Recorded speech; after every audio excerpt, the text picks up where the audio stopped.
You don't hear it. You feel it. That shift in the air when something begins hunting you. Even though you haven't moved, haven't breathed loudly, haven't made a single sound. You're buried beneath a collapsed shelf inside an abandoned convenience store. Dust choking the air, darkness pressing against your skin. And then you sense it. A lone zombie at the far end of the aisle suddenly freezing mid-stride. Its head tilts upward, nostrils widening, chest rising. Not because it saw you, not because it heard you, but because something completely beyond your control just leaked into the world. A human scent you didn't even know you were giving off. That's the moment you understand the truth. In a zombie apocalypse, you don't need to move to die. You just need to smell human. You watch its silhouette through the cracks of twisted metal.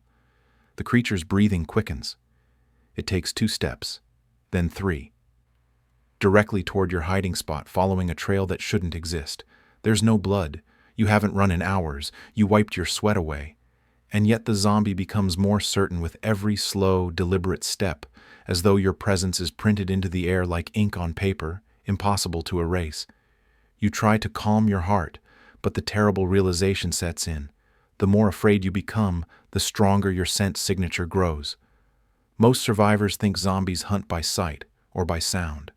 That's why they whisper, why they crouch, why they hide behind walls hoping stillness will save them. But stillness is useless when the air around you betrays you.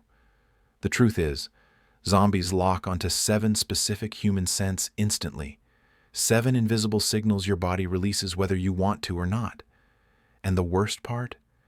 Many survivors unknowingly release all 7 at the same time. One of those scents isn't even coming from your body, yet it can lead a zombie straight to you from over a block away. So before you learn how to hide, you need to understand what you're really hiding from, and why the air itself has become your greatest enemy. The first scent zombies detect instantly is the one every survivor underestimates: fresh sweat. Not the foul, heavy odor you smell after hours of running. That's old sweat. The real danger comes from the microscopic compounds released the moment your body heats up. Even a small rise in temperature triggers a chemical reaction across your skin, releasing lactic acid, ammonia traces, and salt-based molecules into the air. To you, it's nothing. To a zombie, it's a flare going off in the dark. Picture this. You're hiding behind a broken freezer, crouched low, barely daring to breathe. You haven't run, you haven't fought, you haven't done anything that should make you sweat. But your heart is racing. Fear nudges your adrenaline higher, and your skin responds before you even notice. A thin layer of moisture rises across your arms and neck, not enough to drip, not enough to feel, but enough for a zombie's hyper-attuned scent receptors to lock onto you like a magnet. You think you're still invisible. You're not. This is the trap most survivors fall into. They believe sweat only comes from exertion. They think standing still keeps them safe. But they forget the human body sweats primarily to cool down, not to signal motion. Your temperature rises from stress, from panic, from simply being trapped in a tight, airless space.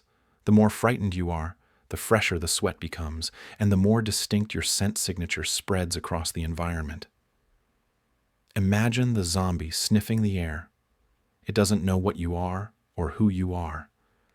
It only knows something alive is in range, and the scent is new, fresh enough to trigger its deepest hunting instincts. That's why survivors who freeze in fear often die faster than those who run.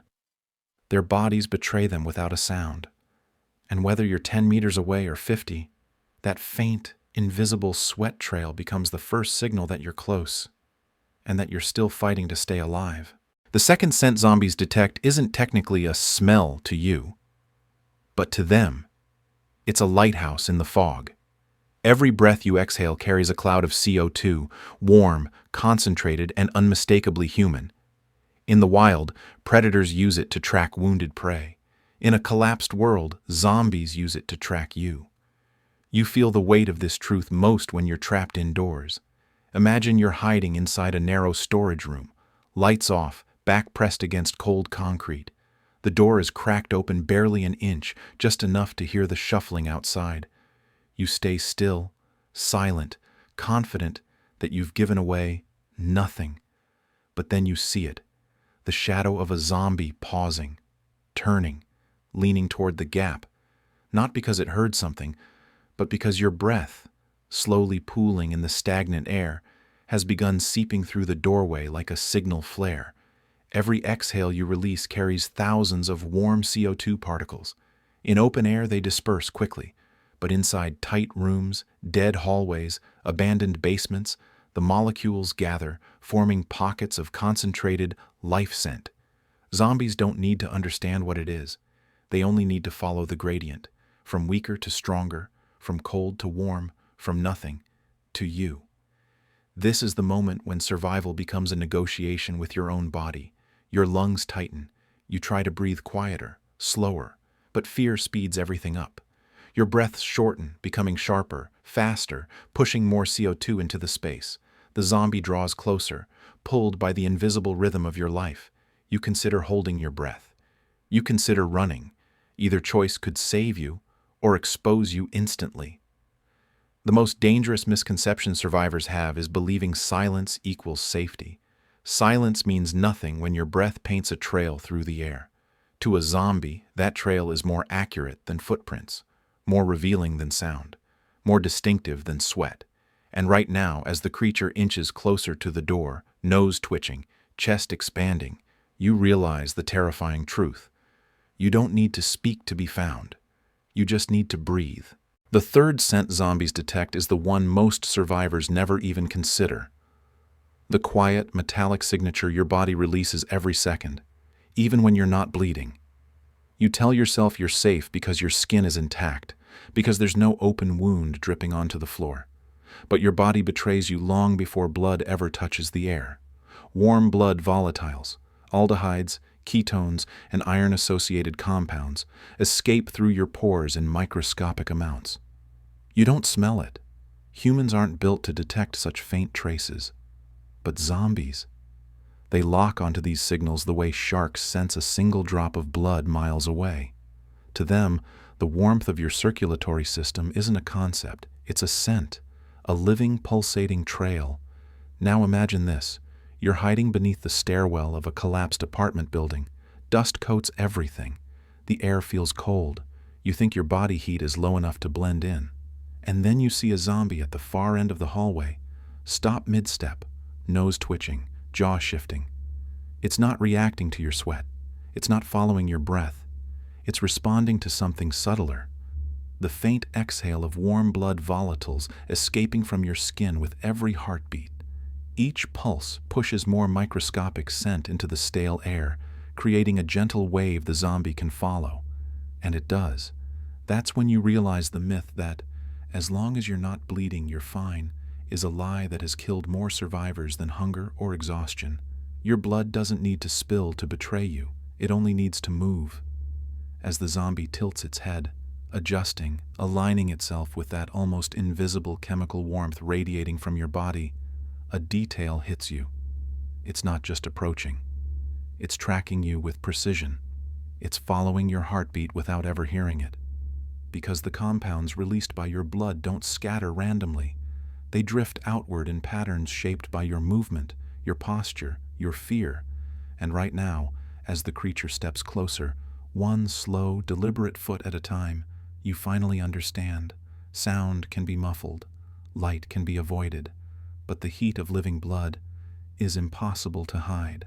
The fourth scent zombies detect is the one you fight hardest to control, and the one you fail at every single time. Stress. Not the feeling, the smell.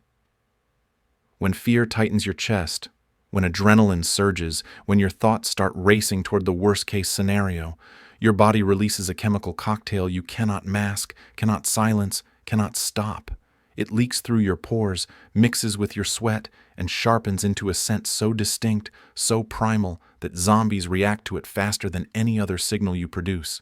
You've felt this before. That sudden electric jolt when danger appears. Your hands tremble, your breath quickens, your skin tingles. But beneath all of that, something deeper is happening. Cortisol floods your bloodstream. Adrenaline spikes. Your body goes into survival mode. And with that surge, your scent profile changes instantly. The molecules you release become sharper, more volatile, more enticing to anything hunting for life. Now imagine you're crouched behind a shattered car, night pressing down around you. Two zombies roam the street, unaware you exist. You're calm at first, steady, focused. But then one of them turns a little too sharply, takes one slow step in your direction, and your brain snaps. Your pulse skyrockets. Your fingers dig into the concrete. Your muscles tighten. You tell yourself to breathe, to quiet down, to stay in control. But it's already too late. Your fear, the thing you were trying so desperately to hide, spills into the air like smoke. It's invisible, but zombies react to it instantly. The nearest one pauses, lifts its head, sniffs once, twice. Its posture changes, subtle but unmistakable, like a predator that has just detected a wounded animal. It doesn't know where you are yet, but it knows you're close. It knows you're alive. And worst of all, it knows you're afraid. Here is the twist many survivors never understand. Fear doesn't just make you sloppy. It makes you smell louder. Panic amplifies every scent your body produces, turning you into a beacon even in total silence. The more terrified you are, the clearer the trail becomes. So as the zombie begins to move toward your hiding place, guided by a scent you didn't even realize you were releasing, you finally face the cruel paradox of surviving a zombie apocalypse. The moment you feel danger the most is the moment you become easiest to find. The fifth scent zombies detect is the one you can't wash off, can't outrun, can't suppress, because it isn't really you. It's the colony of microscopic organisms living on your skin, trillions of bacteria, feeding, breaking down oils, releasing their own chemical fingerprints. To you, this microbiome is invisible. To zombies, it's a signature, a map, a biological ID tag that marks you as undeniably human. Every person's skin bacteria produces a slightly different scent profile, some sharper, some sweeter, some stronger when stressed, some stronger when warm. And no matter how much you scrub, no matter how carefully you wipe down with dirt or debris, those microbes continue working, generating odor molecules that drift off your skin in steady waves. You can hide your breath. You can calm your heartbeat. But this is constant, relentless. Picture yourself stumbling into an abandoned barn, dusk settling outside. You know zombies passed through here recently. The scattered footprints, the half-eaten carcass, the unsettling quiet all suggest danger. You try to mask yourself. You smear dirt across your arms. You roll in cold ash. You press your clothing into old hay, hoping the musty smell will cling to you long enough to trick whatever might still be nearby. For a moment it feels like it works. You breathe slower. Your heart settles. You convince yourself you've blended in. But the truth unfolds quickly. The air shifts. A shadow moves at the far end of the barn. A zombie steps forward, hesitating, its head tilting as if testing the space. It doesn't react to the dirt on your arms. It doesn't recoil from the ash. It's not fooled by the hay. Because beneath all of that, your microbiome is still doing what it always does, producing a complex scent pattern that no other creature in the world shares. The zombie's nostrils flare. It walks closer. You realize the cruel irony. The bacteria designed to protect your skin, to help your body survive in a normal world, has become the very thing revealing your presence in this broken one. You can muffle sounds, you can hide movement, you can control sweat and breath and blood flow, but you cannot erase the microscopic life riding on your skin. And as the creature closes the distance, drawn not by fear or motion but simply by the quiet chemical whisper of your own biology, you understand the terrifying truth. Even when you stand perfectly still, every inch of your skin is screaming that you're alive. The sixth scent zombies detect isn't from your body at all. It's from the things you wear. Most survivors never realize that their clothing, the very fabric meant to protect them, becomes a sponge for biological scent markers. Every shirt, every sleeve, every scrap of fabric that touches your skin absorbs sweat molecules, skin oils, and microscopic traces of your microbiome. And when your body heats up, even slightly, those trapped compounds are released like a signature flare. You notice this most when you've been on the run. Your shirt clings to your back. Your jacket feels warmer than it should. The fabric isn't just retaining heat, it's reactivating every scent it has absorbed from you. And zombies don't smell cotton or fabric. They smell the living traces embedded within it, radiating outward in waves whenever your temperature rises. Even a small shift, crouching, tensing, bracing yourself, can warm the material just enough to release another burst of human scent into the air. Imagine you're hiding beside an overturned bus, pressed against the metal frame. The street is silent except for the faint moan of a single wandering zombie. You stay still, your breath controlled, your heart steady. You've done everything right. But then, a breeze cuts across the road. It moves beneath the bus. It brushes against your jacket. A jacket you've worn for 3 days straight. A jacket saturated with your scent. The wind changes direction. And suddenly the zombie stops. It doesn't hear you. It doesn't see you. But the faint heat from your clothes has warmed the embedded scent markers, just enough for the breeze to carry them toward the creature. It tilts its head, nostrils twitching. One sniff, then another. It steps closer, guided not by your body, but by the chemical imprint trapped in your fabric. This is the danger most survivors never consider. Even abandoned clothing can summon death. Drop a backpack, and its lingering scent becomes a decoy, useful when planned, lethal when accidental. Toss aside a sweat-soaked hoodie without thinking, and you risk drawing an entire horde to your position minutes later. Your clothes don't just cover you. They remember you. Every movement, every fear, every heartbeat etched into the fibers. And the older, dirtier, and more worn they are, the louder they speak to anything hunting human life. So as the zombie begins closing in on your hiding spot, following nothing but the ghosts of your scent radiating from fabric you can't afford to remove, a chilling realization settles in. Sometimes it's not your body that gives you away. It's the things you believed were keeping you safe. The seventh scent zombies detect isn't tied to sweat, breath, blood, bacteria, or even your clothes. It's something far more subtle, a scent created not by your biology, but by your movement.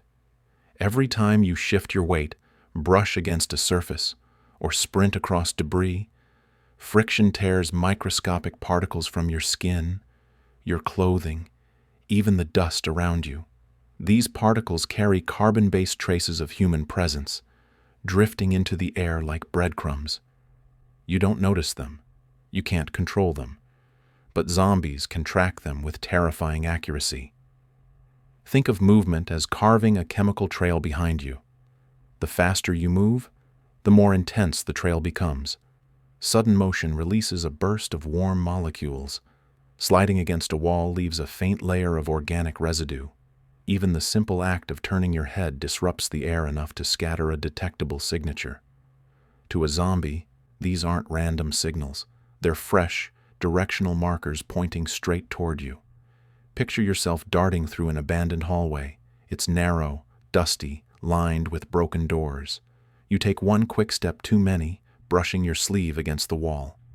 Then you cut a sharp corner and press yourself into a dark alcove, confident you've outrun whatever was following you. Silence returns. Your breathing steadies. The world feels still. But down the hallway, a zombie pauses. It lifts its head, not toward the sound, that faded seconds ago, not toward your breath, too far to detect. It's reacting to something more fleeting, the trail of disturbed air and carbon-scented particles drifting slowly along the path you just ran. The zombie doesn't chase blindly.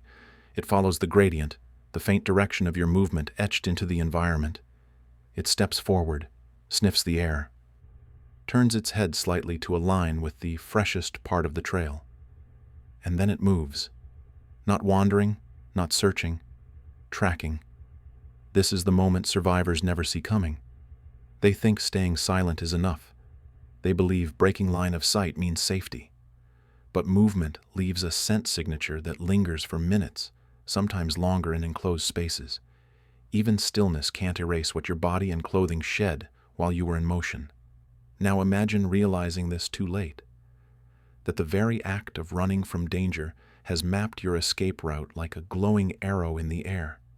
And as the zombie rounds the corner, steps into the alcove, and inhales the last traces of your movement, you understand the final horrifying truth.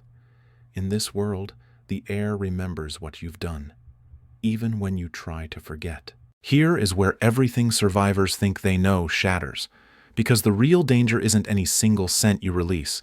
It's what happens when all seven collide. A zombie might hesitate when it detects one type of human signal. It might wander if it picks up only sweat or CO2 or the scent of your clothes. But when multiple scents layer together, when fresh sweat mixes with stress, when breath drifts into a corridor filled with your movement trail, when your microbiome and blood volatiles leak into the same stagnant air, the effect isn't additive, it's explosive. Imagine this. A survivor named Hale slips into an underground parking structure after narrowly escaping a horde. He's calm at first, moving slowly, using the shadows well. One zombie at street level catches a faint trace of his movement trail, but it's too weak to follow. Harmless. Hale thinks he's safe, but then things begin to stack. He crouches behind a concrete pillar, heart pounding from the sprint he barely finished. Fresh sweat begins forming across his neck. That's the first layer. His breathing remains heavy, CO2 pooling low near the floor in a dense, warm cloud. Second layer. His fear spikes as he hears distant growls, releasing stress hormones that sharpen every scent his body makes. Third layer. And while he waits, trying not to tremble, his skin microbiome continues producing its unique chemical signature. Fourth layer. He wipes his face with his sleeve, heating the fabric just enough to release the stored scent molecules embedded in it. Fifth layer. His bloodstream is still racing from the run, pumping out faint metallic volatiles that drift into the still air. Sixth layer. Then Hale makes one fatal mistake. He shifts into a new position, a tiny movement, barely audible, but the friction of his boot scraping concrete releases a burst of carbon-based particles zombies can follow like a neon arrow. Seventh layer. And suddenly the horde outside changes. What was once scattered, unfocused wandering becomes instant alignment. Heads snap upward.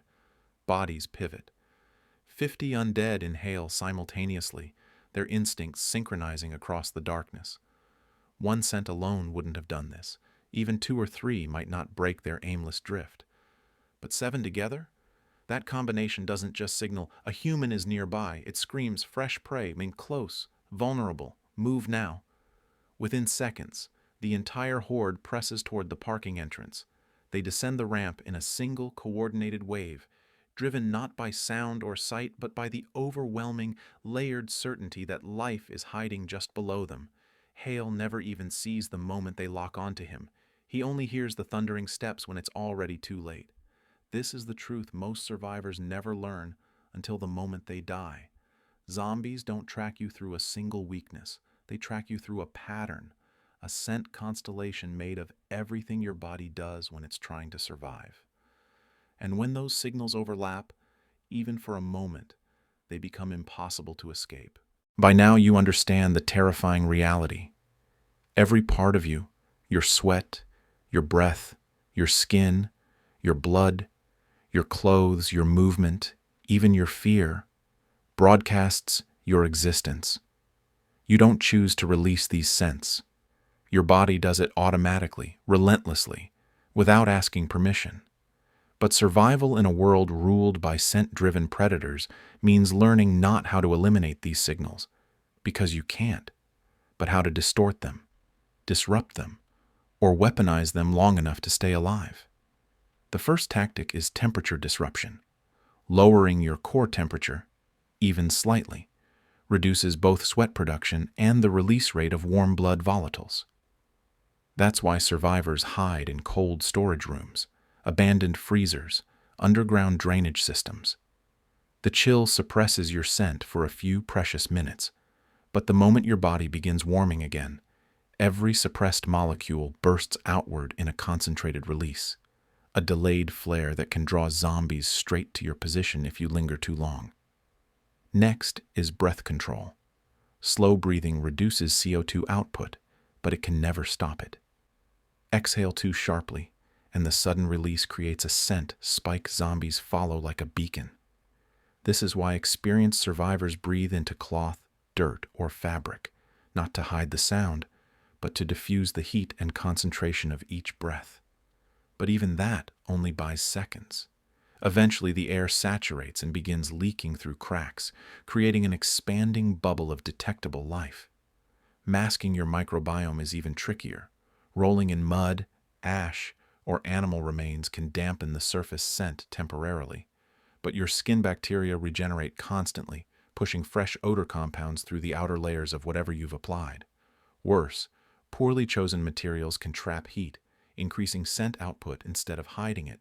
Clothing management becomes critical. Rotating layers, sun-drying fabric, washing with abrasive dust, all help degrade the scent stored in your clothes. But the moment fabric warms against your body, the scent reignites. Veteran wanderers carry decoy garments saturated with their own scent to throw off a pursuing horde. Drop a jacket at the right time, and you split a pack in half. Drop it too early, and you signal your exact path before you can escape. Movement control is perhaps the cruelest lesson. Running saves you from immediate danger, but creates a lingering scent trail that kills you minutes later. Moving slowly reduces friction-based carbon release, but slow movement in open environments exposes you visually. Survivors learn a devastating truth. You don't run unless you're willing to accept that something will follow. And then there's fear, the hardest scent of all to disrupt. Calming yourself lowers cortisol output, but fear is primal, automatic, written into your biology. You cannot force your body to stay scent neutral. You can only train your mind to delay the spike long enough to evade detection. Every tactic you use is temporary. Every trick is risky. Every method buys moments, not safety. Because zombies don't rely on a single path to find you. They rely on the pattern of your life, your heat, your motion, your breath, your chemistry, your humanity. And as you sit in the darkness, listening to distant moans drifting across an empty street, you begin to understand the brutal truth of survival. You don't escape zombies by hiding your scent. You escape them by staying ahead of it. You think you've learned enough. You think understanding the 7 scents gives you a fighting chance. But what you don't know, what almost no survivor realizes until it's far too late, is that the zombies are changing. Slowly, quietly, inevitably. And their evolution isn't about strength or speed. It's about precision. At first, survivors noticed subtle differences.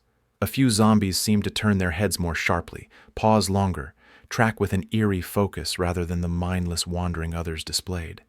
People assumed it was coincidence, maybe a fresher corpse, maybe a quirk of decay. But then patterns formed. Groups of undead would split, pursuing different prey even when the scents seemed identical. Some zombies bypassed decoys entirely, ignoring jackets soaked in human odor that used to fool them effortlessly. It didn't make sense, until someone realized the truth. Zombies weren't just detecting human scent. They were beginning to differentiate between human scents. Picture this. You and another survivor are sprinting through a broken alley. You drop your jacket as a decoy, just like you've done a dozen times before. It used to work. Zombies would swarm the scent-soaked fabric, snarling and tearing, giving you precious seconds to escape. But this time, they barely hesitate. They sniff, they pause, and then, unnervingly, they split into 2 groups, each chasing one of you separately, as if they've memorized your individual scent signatures, as if they can tell you apart.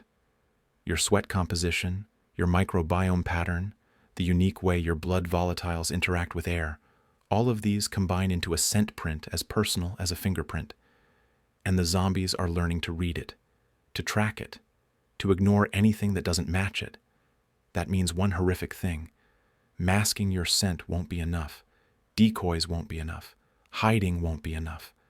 Because the undead are no longer hunting a human. They're hunting you. You duck into an abandoned tunnel, chest tightening with a realization that crushes the air around you. Somewhere behind you, a lone zombie enters the tunnel too, not wandering, not sniffing randomly, but following a direct, unwavering line. It isn't confused. It isn't distracted. It's tracking your signature with absolute certainty. Your humanity used to be your burden. Now it's your barcode. And as the echo of slow, deliberate footsteps creeps closer through the dark, you finally understand the new rule of survival. You won't live by hiding your scent. Not anymore. If you want to survive what comes next, you will have to erase it entirely.